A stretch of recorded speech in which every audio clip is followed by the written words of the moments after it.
Prezidentovo, řekněme, váhavé chování ve slavnostním momentu vyzvedávání korunovačních klenotů se dnes notně rozebíralo i na chodbách Poslanecké sněmovny. Ať už byly jeho příčiny jakékoliv. Statečný boj Miloše Zemana s příznaky virózy rozebereme v následujícím příspěvku Daniely Badejové. Dnes jsem slyšel, že chybělo málo a ke korunovačním klenotům, koruně, žezlu a jablku přibyla ještě šavle. Záběry z včerejšího aktu vyzvednutí korunovačních klenotů byly dnes všem veřejně dostupné. Závěry si už každý udělá sám. Takhle hodnotili Zemanovo veřejné vystoupení čeští politici. Dobře se teď ještě jednou podívejte na to, co vlastně komentovali.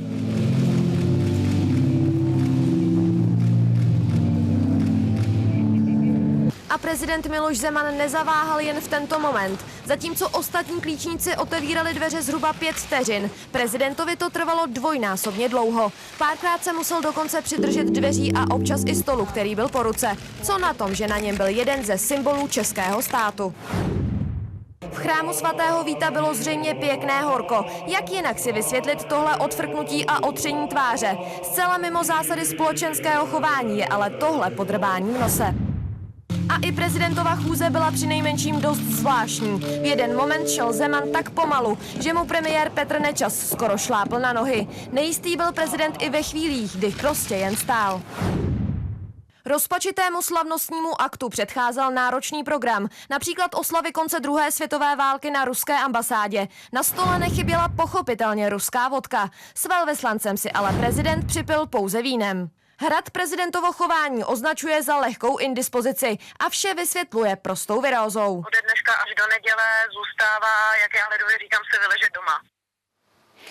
Autorka reportáže Daniela Badejová je teď s námi v živém spojení.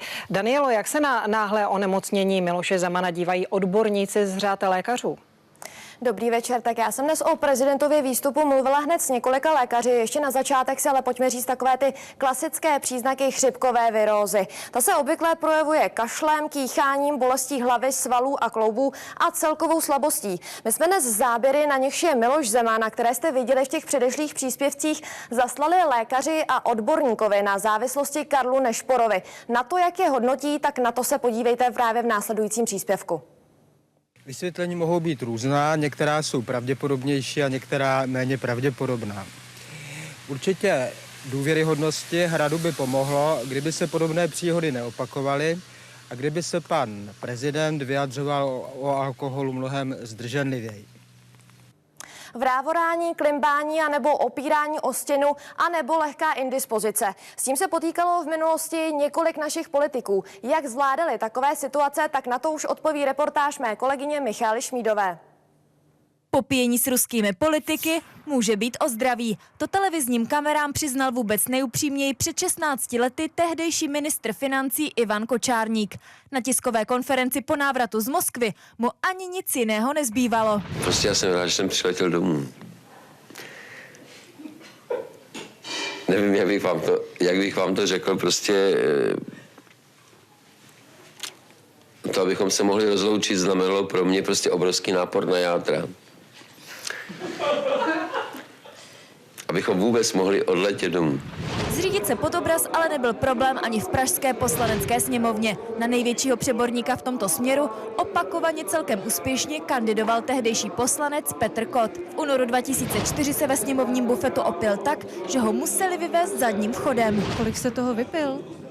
No já budu zcela upřímný, já si to přesně nepamatuju a bylo to hodně. Já jsem pil už večer předtím a myslím si, že jsem už nebyl úplně střízliv, když jsem ráno přišel. Zatímco Petr Kot se rozhodl léčit, senátor Zdeněk Škromach si ze svého kladného vztahu k oslavování nikdy těžkou hlavu nedělal a dobrou náladu nestratil ani během povolebního dramatu v roce 2006. Byl jsem na svém Zlínsku ve Valašských Klobokách, které slavili 650 let svého výročí a myslím si, že je potřeba přijet do Prahy ve chvíli, kdy už to vypadá natolik, že ty rozdíly jsou minimální a vypadá, že nebude záležet, kdo vyhraje, ale kdo se staví vládu. To když bývalý ministr zahraničí Jan Kavan v roce 1998 údajně podnapilý způsobil dopravní nehodu, kamery u toho nebyly. A protože policie netrvala na dechové zkoušce, mohl s neproniknutelnou tváří diplomata dál tvrdit, že za silný alkoholový odér mohla Francouzka. Prý se s ní namazal. Michála Šmídová, televize Nova.